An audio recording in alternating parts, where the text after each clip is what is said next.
ဒီမှာအဖိုးလင်မယားရဲ့ကြွက်ရဲ့ကြက်ရဲ့ဝဲရဲ့နွားရဲ့ရှိပါတယ်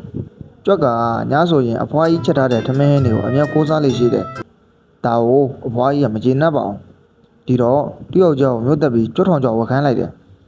အဖိုးကိုလည်းမျိုးတက်ပြီးကြွက်ထောင်ကြောက်တောက်ဝဲတယ်ပြီးတော့ပြန်လာခဲ့တယ်ဒါကိုကြွက်ကမြင်သွားတယ်ဒီတော့ကြွက်တဲ့မုံမိလောင်မာတော့တယ်အရင်ဆုံးကြက်စီသွားပြီးကိုကြက်အိမ်မှာတော့ကြွက်ထောင်ကြောက်ရောက်နေတယ်ဘလို့လောရမလဲကြက်ကစိတ်မကောင်းမှဘူးလို့ပြောပြီးဝက်စီလွတ်လိုက်တယ်ဝက်စီရောက်တော့ကိုယ့်ရဲ့အိမ်မှာတော့ကြွက်ထောင်ကြောက်ရောက်နေတယ်ကိုကြီးပေါအောင်ဘလို့လောရမလဲလို့ထပ်မေးတယ်ဝက်ကအဲ့ဒါငါနဲ့ဘာဆိုင်လို့လဲလို့ပြောပြီးအစာပဲဆက်စားနေတယ်ကြွက်လဲစိတ်ညစ်ညစ်နဲ့နွားတွေရောက်သွားတယ်ကိုနွားကြီးအိမ်မှာတော့ကြွက်ထောင်ကြောက်ရောက်နေတယ်လို့ကြွက်ကပြောတယ်အဲ့တော့နွားကငါ့ကိုစိတ်မပူနဲ့မြဲမြဲဂရုစိုက်လို့ပြောပြီးထွက်သွားတယ်ကြွက်လဲအဲ့ဒီနေ့ကစတတိနဲ့သွားလာနေရတယ်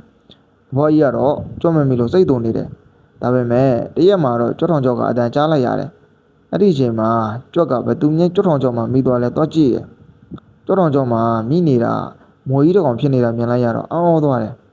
မွေကြီးကလည်းစိတ်ရမ်းတိုးနေတာပေါ့ဒီအချိန်အဘွားကြီးကဝမ်းသာအားရကြွက်ထောင်ကြောက်ကိုယူလိုက်တဲ့အချိန်မွေကကဲ့လိုက်တယ်အဘွားကြီးလည်းမွေကိတ်တာသိလိုက်ရတော့အော်တယ်ဒီအချိန်အဖိုးကြီးကဆေးရုံကခေါ်ပြီးဆေးရုံပို့လိုက်ရတယ်ပြဿနာကအဖိုးကြီးမှပတ်စံမရှိဘူးနွားကိုတားတက်သမားစီရောင်းလိုက်ရတယ်ဒီလိုနဲ့ဆေးရုံကနေဆင်းလာတယ်ဘွားကြီးကမတက်တာဒါကြောင့်ကြက်ကိုတက်ပြီးကြက်စွပ်ပြောလို့တိုက်လိုက်တယ်ဒါပေမဲ့လည်းမတက်တာပဲတေးသွားတယ်အဖိုးကြီးမှာနားကြီးစိတ်ကမရှိပြန်ဘူး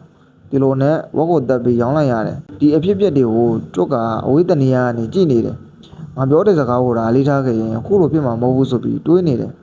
ကျွန်တော်တို့အနေနဲ့လည်းတချို့ကိစ္စတွေကိုကိုယ်နဲ့မဆိုင်ဘူးဆိုပြီးမနေတတ်မအောင်ဒီပုံမြင်ကမူရင်းပုံမြင်နဲ့နည်းငယ်လွဲနေနိုင်ပါတယ်